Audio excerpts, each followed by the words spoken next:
esa visión de solidaridad, y es algo que uno lo aprende de pequeño y nunca se le quita, ¿verdad? Uno lo traslada al resto de su vida. Yo que tengo una formación salesiana, yo estuve 11 años en un colegio salesiano, es de las cosas que más me formó a mí en ayudar a la gente, en ese espíritu solidario. Entonces la siguiente pregunta era, en función ya, usted como jerarca del IMAS, como jerarca del Ministerio de Trabajo, la experiencia que tuvo, ¿cómo llevó a usted, digamos, ese eje a la función pública, a la gestión pública?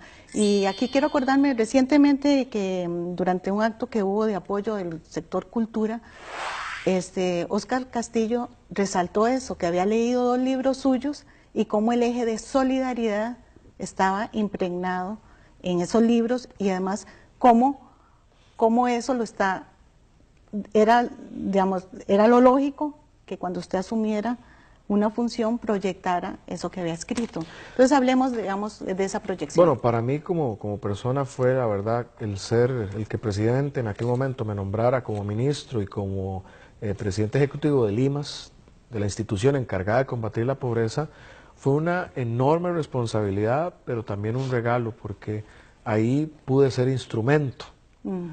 Y lo digo hoy con satisfacción, probablemente una de las satisfacciones más grandes de mi vida, haber trabajado luchando contra la pobreza y ayudándole a las personas que más lo necesitan. Y eso es un regalo para mi vida, porque pude servir y servirles a los más humildes. Y ahí sentí que mi propósito se llenaba.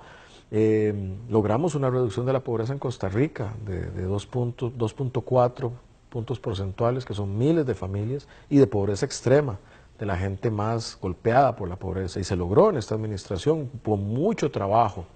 Incluso tanto ahí en el IMAS, trabajamos con Cáritas de la Iglesia Católica, con los mapas sociales, buscando las zonas donde había más pobreza, y con el padre Edwin Aguiluz, un trabajo muy cercano, y con las distintas organizaciones de Cáritas en todo el país.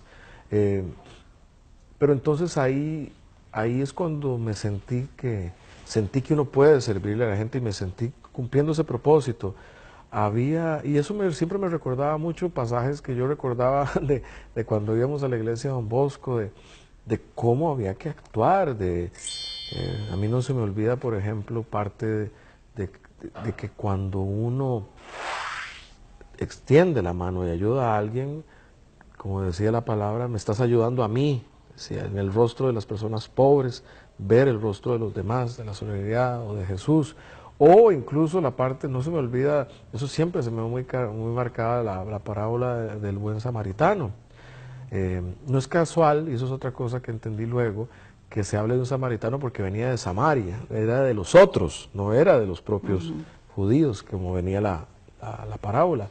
Pero pasan otros y se ven al hombre golpeado y se hacen la vista larga, pero es aquel el que va y se acerca y le ayuda.